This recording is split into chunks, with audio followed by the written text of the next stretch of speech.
Hello and welcome to a very special How I Paint Things. Now what I've got whizzing around in front of me today is one of the Van Diemen's World Troopers from Victoria Miniatures.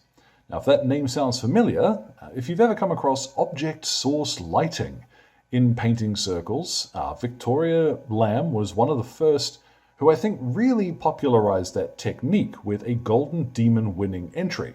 And I will try and find a link to that diorama because it was magnificent. Anyhow, she's been in business actually sculpting miniatures for quite a long time now. And she's also now offering STLs for quite a few of the range.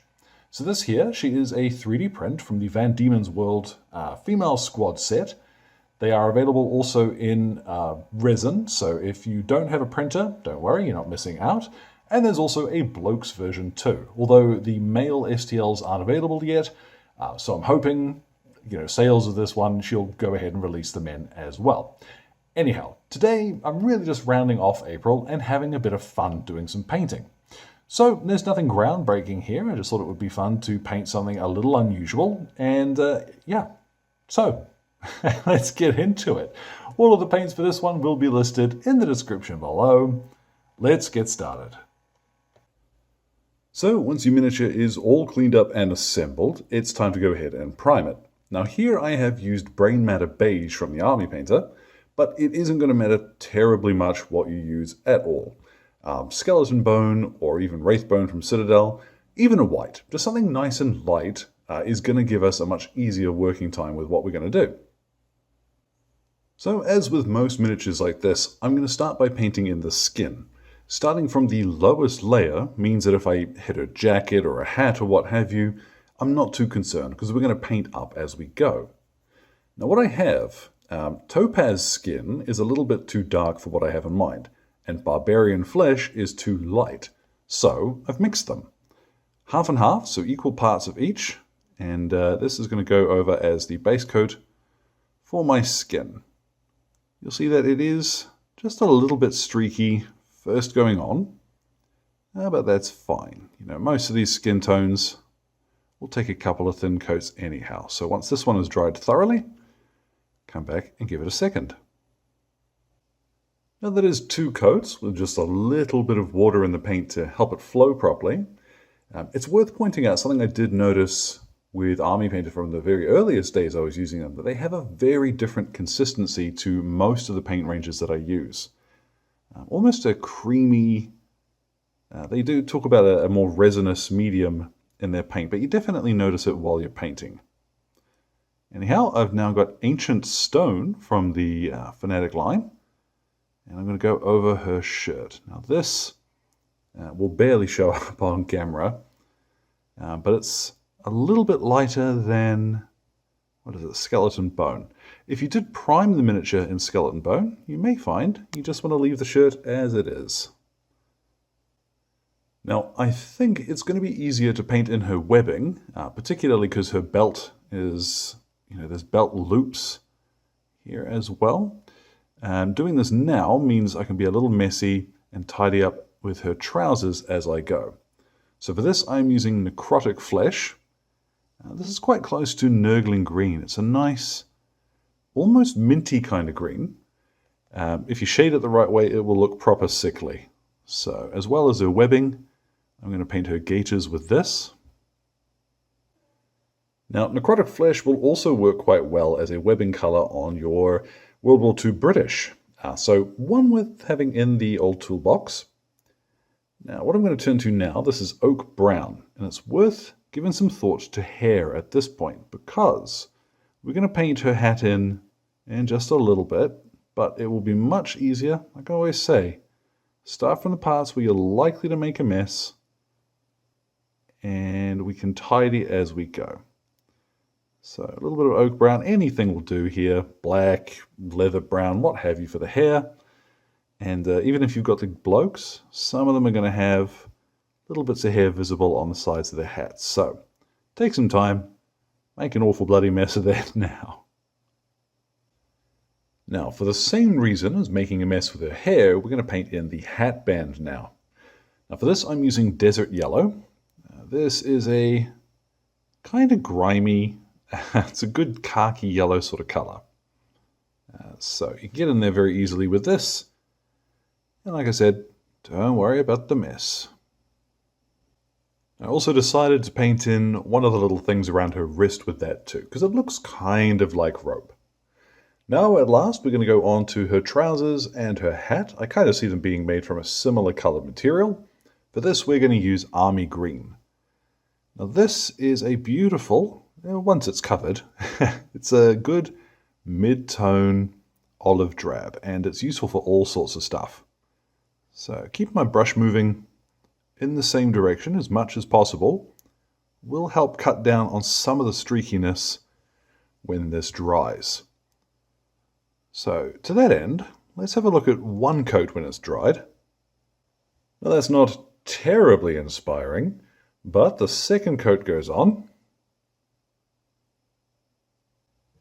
Now the mantra of too thin coats, I think it has been memed to the point where people don't necessarily take it seriously, but it's more than just magic. You know, we're not just making fun of Duncan Rhodes, it really works. So make sure that when you're applying your first layer, and it doesn't matter what paint manufacturer you're using, let that first layer dry thoroughly, because putting wet paint over the top of that, you're just going to lift off the stuff underneath. It's not going to work well. Now, the next colors, it's not going to matter too much really what order you apply these in.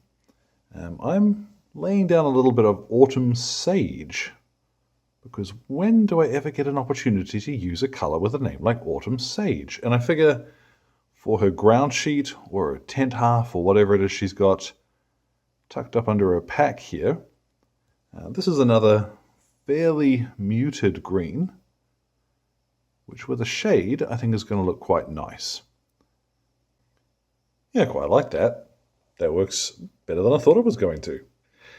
For her leather gear here on the side where her blade is kept, I'm going to use, surprise surprise, leather brown. You could use fur brown, which is much more red, but does work very nicely for a red leather. Now, because I've mentioned the color and I cannot get it out of my head, I'm going to use fur brown to paint in the leather grip on the blade, or the sword. It's not a sword, it's a knife. Now, at last, what I'm going to do is take some plate mail metal, and here I'm going to use a synthetic brush because I want something which has slightly stiffer bristles that I can really jam it into some of these recesses while I'm working. Now, onto the metalwork. And with a slightly finer brush, I'm going to paint in the little pin on the side of her hat. You could also paint this in white, but I like the idea of it being metallic.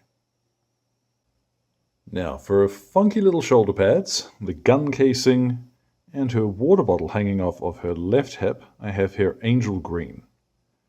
Now this is a really good example of how some colors, they just don't cover perfectly, and dark greens and blues can quite often be one of those. But not to worry, because we are going to do 2 coats of this as always.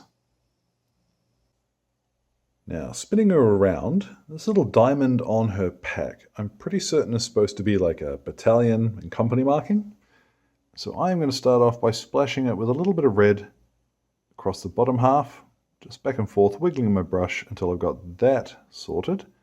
And it doesn't matter if it's a little bit uneven, because next we're going to turn to black at last. So for this, I'm going to paint in her boots.